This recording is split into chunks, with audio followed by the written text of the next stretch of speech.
Welcome to Mortgage Mondays. Today's show, we are going to break down an FHA loan, pretty much everything that you could possibly need to know. But if you now show up to an appointment with the loan officer armed with this knowledge and they don't know these things, they're the wrong loan officer. We're going to tell you everything that you need to know to make sure you're working with the right person. So prepare to be educated on FHA loans.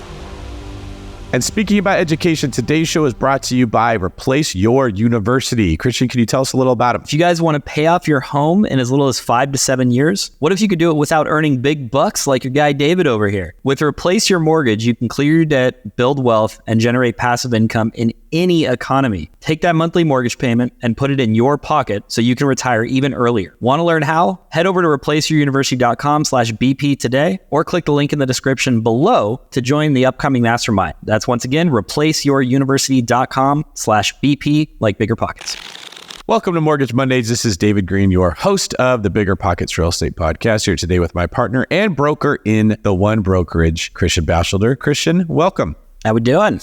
Good to be here. We're doing great. And today is going to be episode 1 of a future series on specific loan products. So I asked you guys to comment on YouTube what you wanted to hear, and you listened. And many of you said we want to have a whole episode dedicated to one specific loan product to really dive deep on what it is. Sounds to me like a lot of you are trying to figure out which loan you should be using. I'd rather if you had that conversation with your loan officer, but episodes like this can actually give you some information to be equipped with when you go have that conversation with the LO, as we call them in the industry.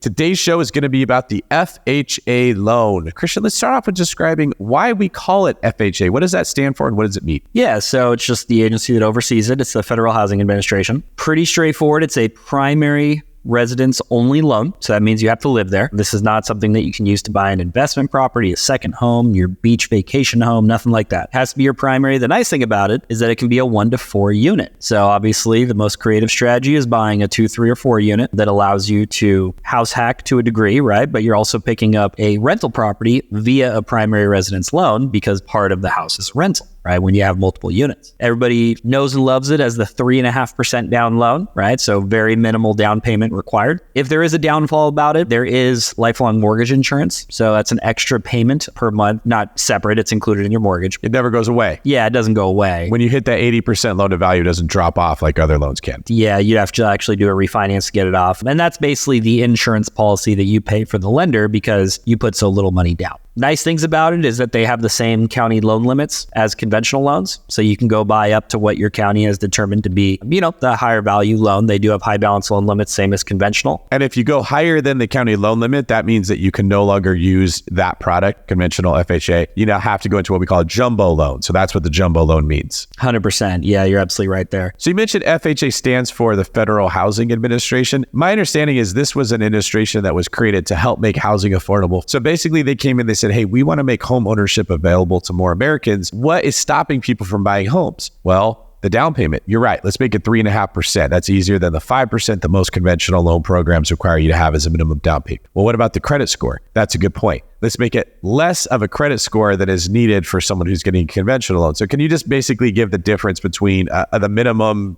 conventional credit score and the minimum FHA? Yeah, it's significant. It's probably a much wider margin than people think. Conventional is usually going to cap out 620, 640. A lot of lenders don't want to see you go lower than that. FHA can go down to 500. And that's like, I don't want to say anybody has bad credit, but like 500 is really not good credit. That's several standard deviations below the average. Correct. Of a normal Yeah, home I'll buyer. say it that way. You're absolutely right. That's a Rob answer right there.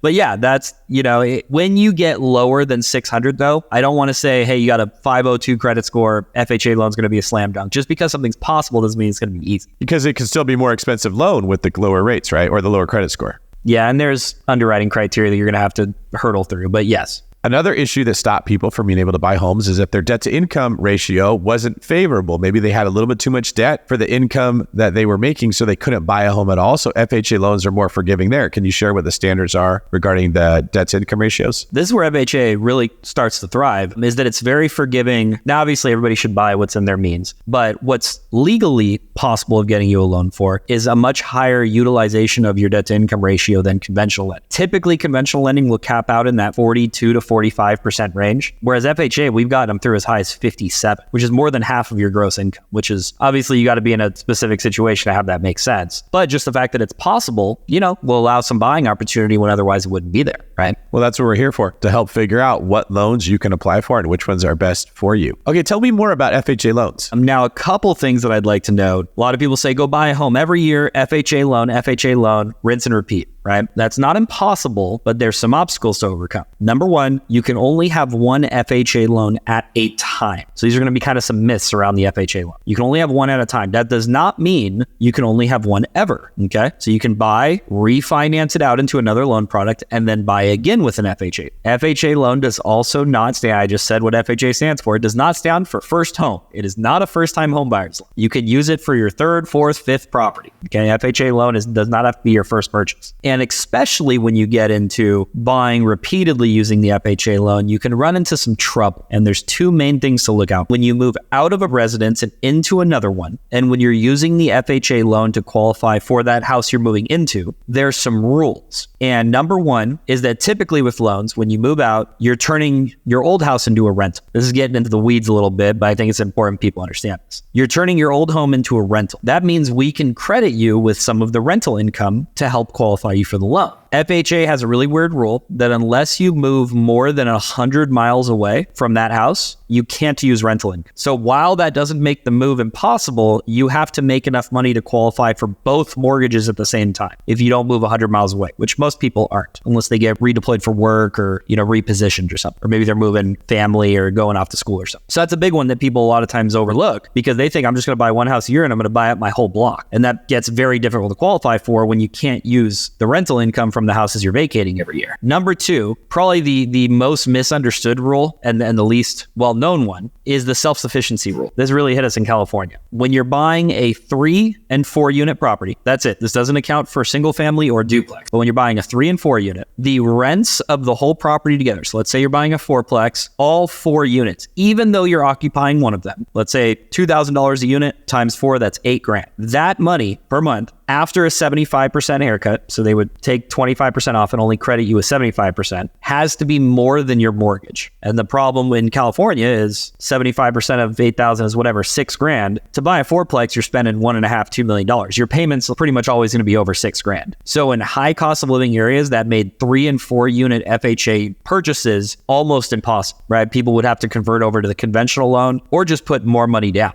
put 15 or 20% down on an FHA loan, which doesn't make sense. Another thing people don't think about, you don't have to put 3.5% down. That's all you're required to, but you can bring in more to make it work. 100%. Yeah. So as rates increase and now monthly payments are more than the rents, it pretty much invalidated FHA loans to purchase 3 and 4 unit houses in like the LAs, the New Yorks, the Miamis, the San Franciscos. It still works in small towns where the rent may be more than the mortgage, but in your big metropolitan areas, it doesn't. Now, you mentioned on that topic specifically that you have to take 25% off of the rent. So it has to meet the mortgage and the tax and the insurance at 75% of rents. Would that be the same as saying it has to be to 1.25 DSCR ratio? Math doesn't work out exactly perfectly that way, but it's very similar. Yeah. After a 75% haircut, it has to be 1. Yeah. Why that rule is there, I'm not sure. It was probably honestly Fannie Mae and Freddie Mac trying to limit people using FHA loans every single year to buy a 4-plex. Which is what we've been telling people to do for the whole time we've been on the podcast. Yeah, that's kind of the anti-BiggerPockets rule, right? But, it's a frustrating one, but you can still rock it with, single families and ADUs and duplexes. 3 and 4 units have just become increasingly difficult to do with an FHA. Christian, you mentioned that an FHA loan can be used to buy a 3 or a 4 unit property, assuming it meets the self-sufficiency rule, which we talked about. That's different than conventional loans, right? When you're buying a 3 or 4 unit property with a conventional loan, what's the minimum down payment? 3 or 4s are going to be 20, 2 unit is going to be 15. There we go. And FHAs, you could still use 3.5% down to buy these properties. Correct. That's the massive advantage of FHA loans. Not only will we talk about the credit, not only will we talk about the debt to income utilization, but the fact that the down payment doesn't change with unit count. Technically, VA doesn't either, but it's very different than any other product because it doesn't change the more house you buy, right? 2, 3, 4 unit are all the same. So one of the issues people are having right now is what I refer to as the golden handcuffs dilemma. You bought a property with an FHA loan. You have a killer interest rate, 3.25, 3.75. Rates are going to be for primary residence probably closer to 7, maybe high 6s right now. You don't want to refi out of your FHA loan because you're going to get a worse rate, but you can't use the FHA loan to buy future properties unless you do. What advice do you have for somebody who's stuck in golden handcuffs but still wants to scale their portfolio? No, easy. Right now, single family with an ADU, 5% down conventional. That's what I'd say. You go to the next best loan product, which is conventional. It's 5% instead of 3.5%. So it's a 1.5% down payment difference. Depending on your property size, that could be like $3,000, $4,000, $5,000, right? And you can still get a single family with opportunity to maybe convert a garage or an existing ADU. You can still get a pseudo multifamily. Just remember, those down payments are going to scale when you get true multifamilies. That's true duplex, true triplex. Now you're not in that 5% down range anymore. So you go to the next closest loan product and the next closest asset class until interest rates settle and you're able to,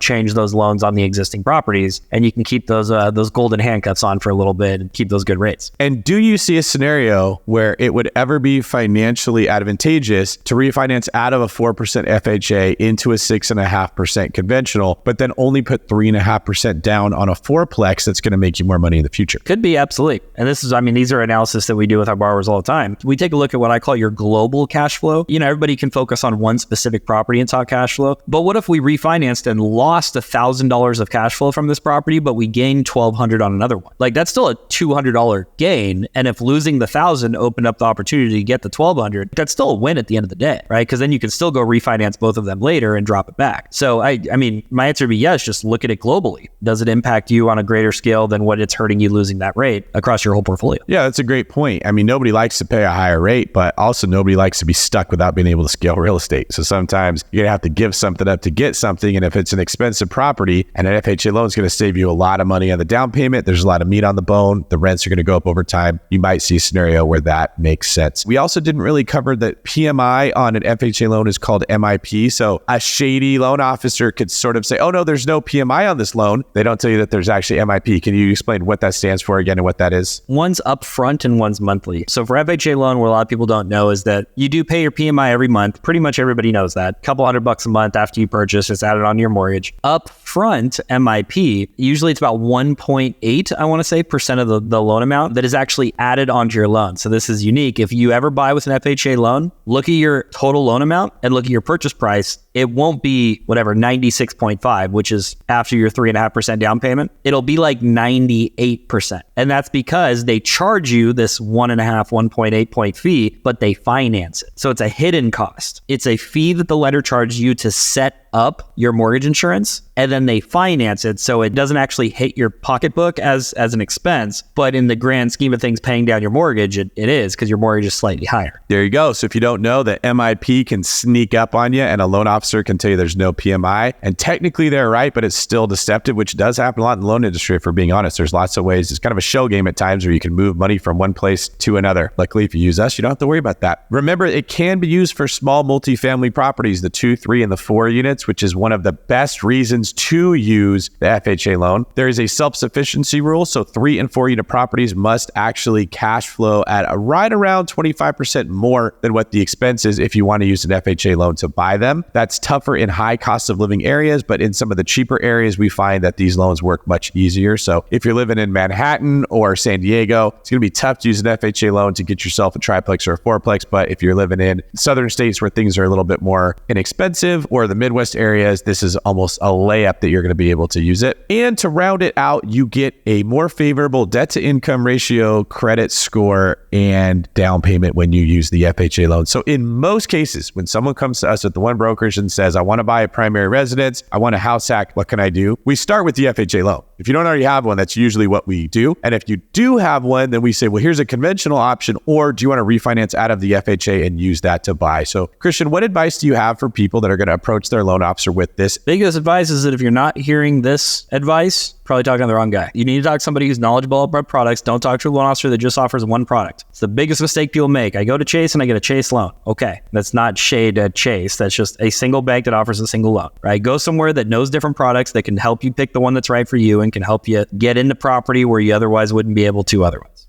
Right. Christian, thank you so much for your time and sharing your knowledge regarding FHA loans. I feel smarter. I'm sure a lot of our audience does as well. Where can people reach out to find more about you and connect with you? Yep, anywhere online. I'm on social media, The One Broker. If you want to direct email me, Christian@theonebrokerage.com. That's also our website, theonebrokerage.com.